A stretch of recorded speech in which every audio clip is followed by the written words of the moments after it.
Rise comes from very low base and remains for below the 2.1 births per woman needed to stabilize population.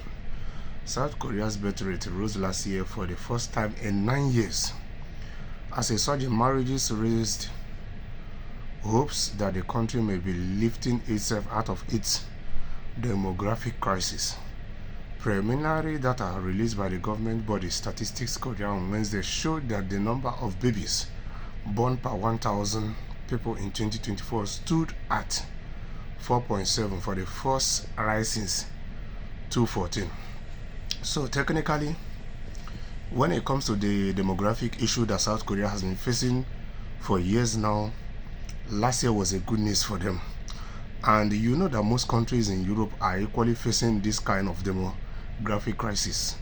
And when it comes to Europe, Spain is the #1 country that is having serious fertility rates, that in some municipalities schools have to be closed. You don't even have enough workers to look after the aged ones.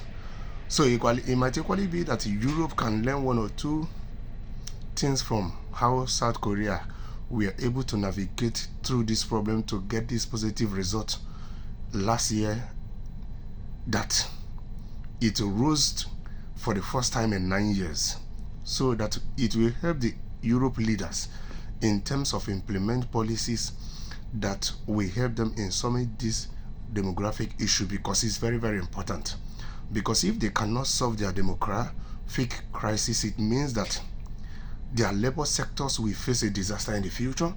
And when their labor sector faces a disaster in the future, it means that their economies are equally going to be facing uncertainties.